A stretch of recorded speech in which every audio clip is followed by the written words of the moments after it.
Live from WBFF in Baltimore, this is Fox 45 Morning News. Good morning to you on this Sunday. We're looking live over the Inner Harbor this morning where yesterday's weather maker rolled through and rolled on out pretty quickly. Let's go ahead and get a check on our forecast in just a few minutes here. I'm Taylor Stewart. Thanks for being with us. It is January 7th. We're starting off on this second week of January. Let's go ahead and look at what's ahead. Meteorologist Amy Aronson with what we're working with outside right now. Yeah, a little chilly. So the rain, the snow, that's all behind us now. But we are dealing with some winds picking up behind that weather maker. And that's making it feel much colder than it actually is. So if you haven't been outside just yet, here's what we're up against today. This is what you want to dress for. The low and mid 30s right now, because we are tracking winds gusting up to 20, 30 miles an hour. And that's really the only issue we face today. We've got sunshine from here on out, so that should help melt anything that ended up on the streets, on the sidewalks yesterday. We are looking at high temperatures eventually ending up in the low 40s. Now, I'm already looking ahead to our next weather maker this week. Coming up in just about 10 minutes, I'll let you know exactly when that arrives and what issues that's going to cause around our region. Taylor? Fox 45 News is looking ahead to Wednesday when lawmakers head back to Annapolis to start the 2024 legislative session. A frontline concern here, juvenile crime, as police, prosecutors, and parents around the state express concern to the current juvenile justice system. Some of those complaints center around shortfalls within the Department of Juvenile Services, particularly as cities across the region see an increase in juvenile crime. Now this morning, Fox 45's Mackenzie Frost is breaking down several examples of those very issues within the department. Take a look. In November, this violent assault was caught on home surveillance video. They didn't even give me a chance for me to give them whatever they wanted. They just jumped on me and started pushing me and punching me and stuff. The suspects, 12 and 14 years old. Baltimore police detaining the teens, bringing them here to the Baltimore Juvenile Justice Center. But they were released to their parents. Then this letter was sent to BPD and the Department of Juvenile Services Secretary Vincent Schiraldi, raising questions about why the teens were released. The authors of the letter, Senate President Bill Ferguson, Delegate Luke Clippinger, who also chairs the House Judiciary Committee, and others. Fast forward to now, Fox 45 News confirming with DJS, the intake director at the BCJJC, replaced. As of December 21st, an acting director took over. The personnel changes, in line with what Baltimore City State's Attorney Ivan Bates says is a culture Secretary Schiraldi is dealing with inside the department. I believe, talking to Secretary Schiraldi, he really gets it. But I also think that he's dealing with culture in DJS, where you have individuals who just don't want to ever, no matter what young people do, ever want to have a young person detained. So he's fighting that culture. Friday, Fox 45 News sending questions to DJS asking, what are the job qualifications required for intake employees? How many intake employees work at each DJS facility? Is that considered fully staffed? What's the ideal staffing level? We also asked to see copies of the intake forms used and for a copy of the written intake protocols.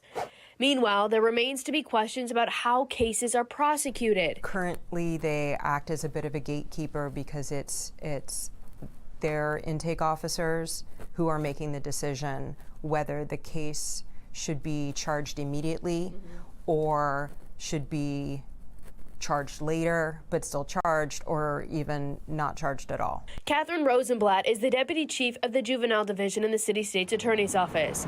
She says she hasn't seen a uniform process when it comes to making intake decisions, and that's why the top prosecutor, Ivan Bates, wants some of the guessing removed from the process and instead put the decision in the hands of a judge. Bates says last year, almost 33% of those were individuals based on our research and analysis that says these are cases that should have gone to a juvenile magistrate, and DJS should not have been allowed to make the call. That's exactly why I've been yelling, screaming, change, tweak this law, and just say DJS does not have a say, but yet let's give it straight to the judge automatically with certain offenses. Amid the intake questions, there's concerns about an adult facing a laundry list of attempted murder and other related charges connected to the Brooklyn Homes mass shooting. which was Baltimore's worst mass shooting in history. A judge approved the transfer of an 18-year-old, Tristan Jackson, from adult jail to juvenile detention. A DJS representative was at the hearing where the motion was made. According to police records, Jackson was tracked to the scene of the Brooklyn Homes mass shooting by GPS monitor that he was already wearing. Jackson under DJS supervision already for bringing a loaded gun to Merville High School in February of 2023.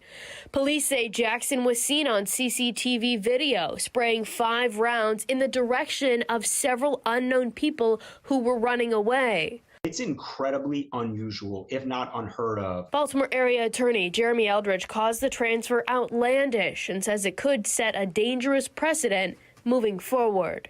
The fact that DJS and the Office of the Public Defender are openly advocating for an adult who's been charged as an adult to be held at a juvenile detention facility means that other judges will have to consider the same thing. And more importantly, does it not pose a safety risk for the juveniles who are already there pending other charges? A DJS spokesperson tells me that the intake officers are actually case managers, and they also work throughout the community. And I did get a breakdown of how many intake officers are working in the different DJS facilities. You can find that information in this story on our website. In the newsroom, Mackenzie Frost, Fox 45 News. Well, juvenile crime will be a central focus of this year's session. It begins on Wednesday, January 10th. Fox 45's Mackenzie Frost will be in Annapolis for complete coverage throughout the 90-day session. If you feel like your juvenile crime concerns are not being heard, go ahead and reach out to your lawmakers. House Speaker Adrian Jones and Senate President Bill Ferguson are two of the most powerful voices in Annapolis. Their phone numbers and email addresses are listed there on your screen. Well, that brings us to our question of the day. Should lawmakers address juvenile crime at the start of the session? So far, 98% of those who have voted say yes, and you can make your voice heard right now at foxbaltimore.com/vote. Well, the regular season is officially over as the Ravens fall to the Steelers in Week 18. Still ahead, what players are saying the focus now shifts to as playoffs get underway. And I am tracking the potential for 2 rainy weather makers this week, the first arriving on Tuesday. I've got an updated look at exactly when that arrives and how much rain we're expecting this week in a couple of minutes. It's 10:37. You're watching Fox 45 Morning News.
A meaningless regular season game for the Ravens was one with playoff implications for the Pittsburgh Steelers. Welcome into M&T Bank Stadium, where the main goal for the Ravens wasn't necessarily picking up a win.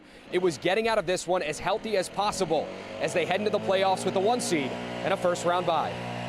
Lamar Jackson with the night off with the 1 seed and first-round bye already locked up. Steelers get on the board first here. Najee Harris rumbles in from 6 yards out to cap off a 12-play drive for the Pittsburgh offense. 7-0 Steelers. Just over 2 minutes to go in the half. Tyler Huntley, making his first start of the season, connects with Isaiah Likely for the 27-yard touchdown. And check out the effort from the second-year tight end. Likely's 5th touchdown in the last 5 games. This one tied at 7 at the break.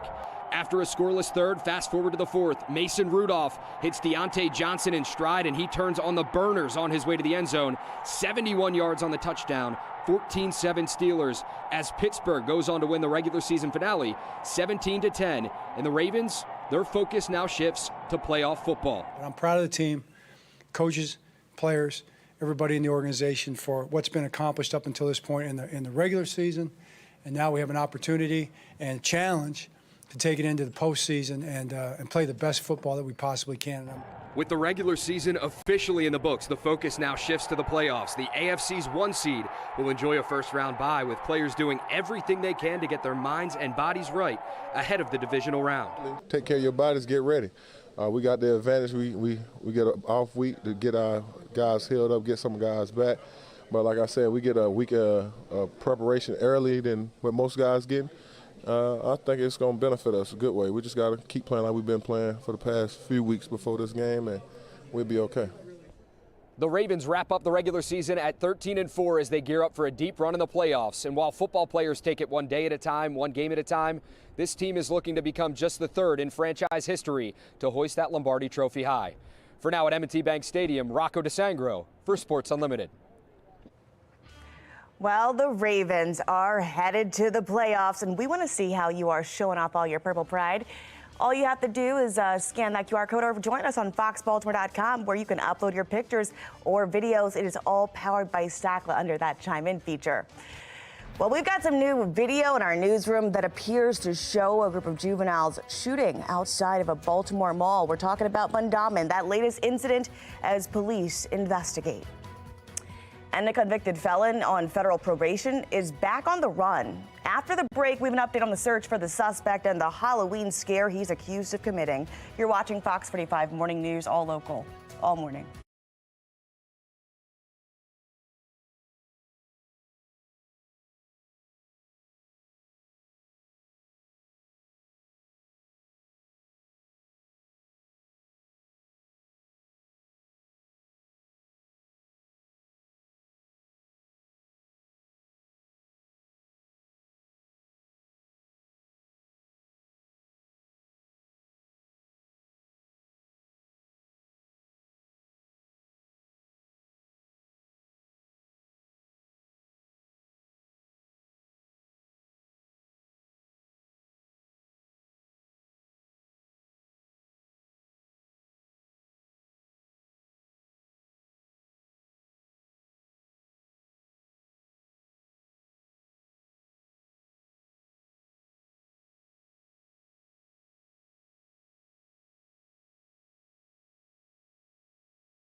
While developing now, at least one person's dead and multiple injured after a tour bus traveling from Canada to New York City rolled over on a highway last Friday.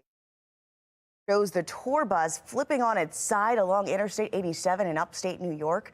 State police say 23 people, including the driver, were on board at the time. The bus operator's Flixbus says one person suffered serious injuries. 10 passengers are now being treated with non-life-threatening injuries. The cause is still under investigation. A man convicted of a murder in 2010 was out on federal probation. Well, now investigators say he's back on the run, this time for attempted murder of a Baltimore woman. Here's Alexa Ashwell with this week's Maryland's Most Wanted. Jermaine Carmichael has a criminal history that spans nearly 2 decades. Investigators say he served time in prison for manslaughter and has a history of violating his probation time and time again. Now he's accused of opening fire on a woman following a dispute and is once again wanted by the U.S. Marshals Service. October 31st, 2023, Southwest Baltimore's Montclair neighborhood. It's Halloween. The trick-or-treaters are done for the night, the candy gone. But a Baltimore woman still in for a scare. She tells investigators as she and another woman are cleaning out her car outside of her home here on South Gilmore Street, a familiar face appeared. Mr. Carmichael approaches her. Investigators say the woman recognized the man as 36-year-old Jermaine Carmichael and says he got out of his car, pulled a gun from his waistband, and pointed it at her. The woman jumps into her car, throws it into drive, and attempts to flee the scene. Then, the sound of a gunshot. She hears a sound, and what was later found was a bullet hole in her lower driver's side door. Carmichael fired his weapon, and it hit the driver's side door. The woman reports the incident to police and tells investigators she believes Carmichael was targeting her due to her involvement in a prior incident between Carmichael and his girlfriend. And during the conversation with law enforcement officers, she says that she was involved in an altercation with Mr. Carmichael. She feels like she was targeted. Mr. Carmichael at that time was actually having an argument with his girlfriend, and she, I believe, went to intervene. What was that argument about? At this time, we do not know what that argument was about. Investigators look into Carmichael and quickly realize not only is he on federal probation for drug-related and gun charges, but has an extensive criminal history that dates back to 2005. Over the past 2 decades, court records show arrests and/or convictions for drug distribution, possession, assault, and in 2010, a murder charge. This was a 2010 beating death of a man. Mr. Carmichael was charged with murder. He actually pled that down to a manslaughter case. Records show Carmichael was sentenced to 10 years in prison, with half of that suspended, and 3 years probation for the manslaughter conviction as part of a plea deal, but violated his probation at least twice. In 2013, after being arrested for armed robbery and assault, then again in 2015 for being found in possession of a handgun. Court records show around that same time, Carmichael was charged in a federal case for conspiracy to distribute a controlled substance and a firearms charge. Carmichael still under federal supervision when investigators say he opened fire on a woman as she fled from him in her car. Mr. Carmichael's criminal history definitely shows that he is a violent fugitive. He shot a firearm at a woman's car. That bullet could have went anywhere, killed somebody, could have killed an innocent bystander. Carmichael, investigators warned, likely armed and dangerous. If anybody does see Mr. Carmichael, they call 911. Mr. Carmichael is presumed to be a violent fugitive with a firearm. Investigators believe Carmichael is likely still in the Baltimore region, so take a good look. He's described as standing at about 5'6" and weighing approximately 140 pounds. If you have any information regarding his whereabouts, you're asked to contact the U.S. Marshals Service. The tip line number right here, 1-877-WANTED-2. Or you can contact agents directly at 202-819-5058. Remember, you can always remain anonymous, and you could earn a reward. I'm Alexa Ashwell, and this is Maryland's Most Wanted.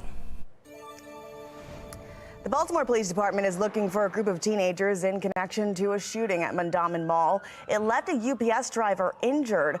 Baltimore police released surveillance footage that shows 6 people they're calling persons of interest in this December 29th shooting.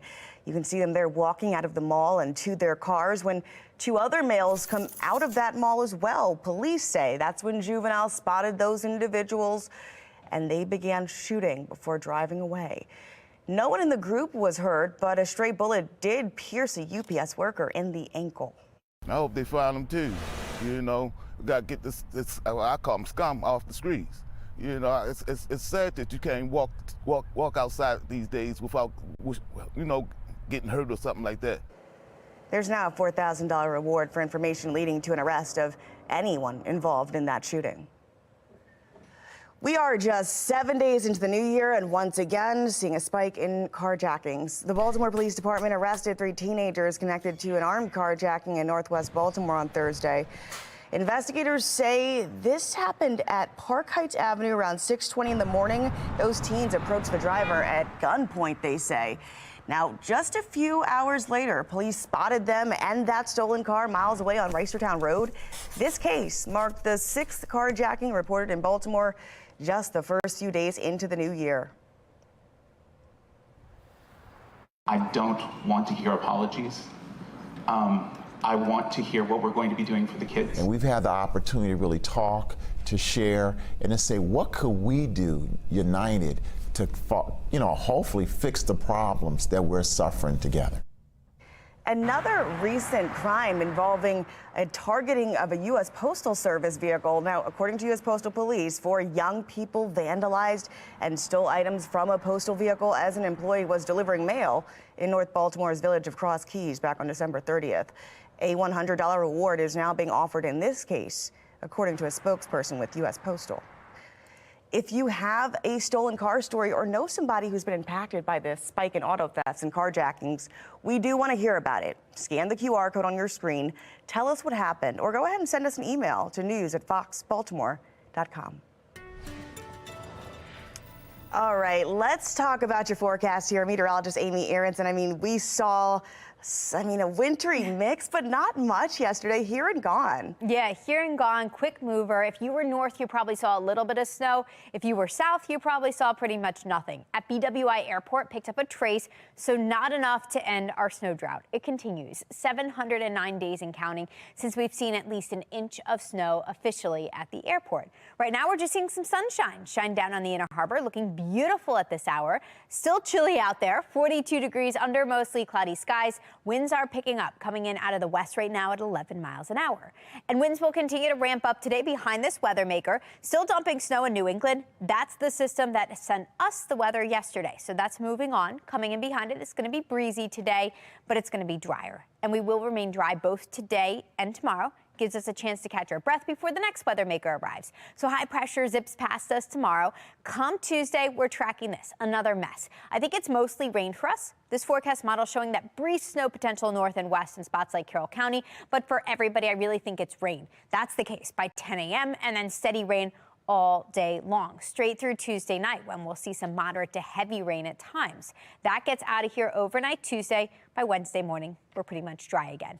So here's a look at how much rainfall we're tracking with this next system. It's a lot. These numbers just updated, and we are tracking the potential for around 2 inches in a lot of spots. So that rain could mean we could see some flooding issues because we're tracking a good amount come Tuesday. Leading up to that, it's dry. So if you've got some stuff to do in the yard today, maybe get the holiday decor down, just be prepared for some winds gusting up to 20, 30 miles an hour. That's also going to give us a chill. Actual temperatures in the 40s today, low to mid 40s this afternoon, but feels like it's much colder than that when you factor in the gusty winds. And tonight's a chilly one. Winds will calm down tonight, but under partly cloudy skies, our numbers will fall, and we're back in the 30s by Monday morning. Monday's actually bright, chilly, and dry, so we'll spend Monday in the mid 40s. That's the calm before this next system arrives. Tuesday's the day to watch. Heavy rain and gusty winds possible with milder air pushing in and highs in the mid 50s, and it looks like showers will wrap up early Wednesday. Now, coming up in just a couple of minutes, we'll take a look ahead at our full 7-day forecast because that's not our only rain chance in the week ahead. It's 10:53. You're watching Fox 45 Morning News.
10:56 on this now sunny Sunday morning. That looks much better compared to what we saw yesterday.